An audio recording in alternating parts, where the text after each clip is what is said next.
I'm Eli Karp, founder of Hello Living, a community-based real estate development company in Brooklyn. A simple signature philosophy that has fueled and defined my success as an entrepreneur for nearly 2 decades, and with more than $500 million in development projects. Never settle for the status quo. The status quo is where innovation retreats to die. People often seek my guidance and counsel regarding potential real estate ventures and opportunities.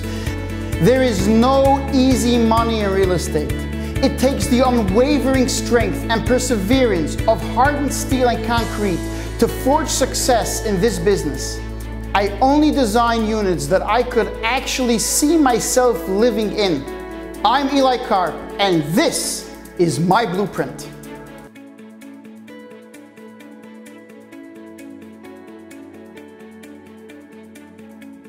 Here are a few red flags to look out for, especially for a first-time developer.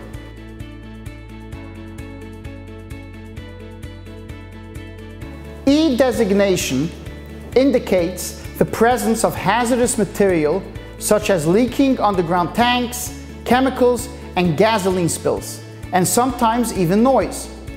E designation sites require city approval for construction as well as special removal of soil, insulating windows, HVAC ventilation systems, and more. An E designation significantly increases building costs and project timing.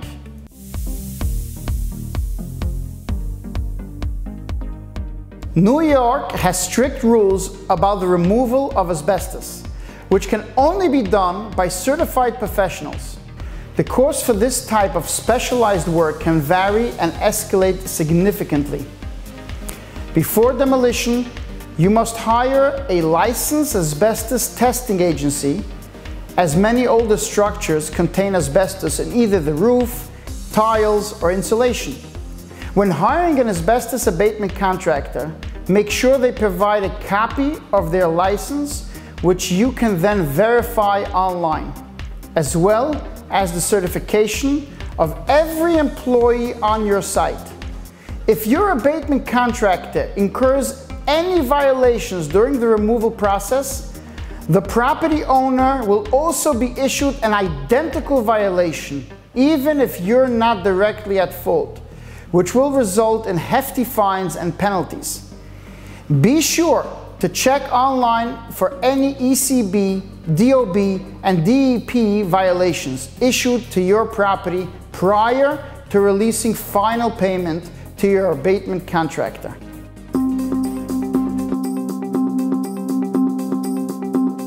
Flood maps enable prospective owners to check if a property is located within a flood zone prior to closing. If your lot is located within a flood zone, this can significantly alter your building plans, as you will be required to use piles, which are expensive and time-consuming. You will also need to carry flood insurance coverage, which can be quite costly.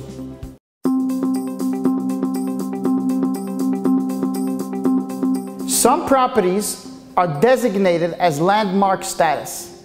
This means your property holds special historical, cultural, or aesthetic value. Landmark designated properties require advance approval for any construction, demolition, or alteration on the property.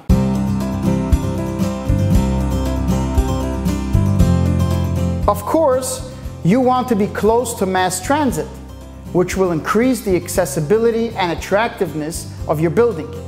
But if your lot is within 200 feet of an MTA subway line, you'll need to hire an engineer who specializes in building near the MTA. This can significantly increase your costs, as you'll need to shore and protect the MTA, monitor the tunnel for any hairline cracks, and even obtain special insurance coverage in some circumstances. Additionally, the approval process can be quite lengthy, and it will slow down your excavation and foundation progress.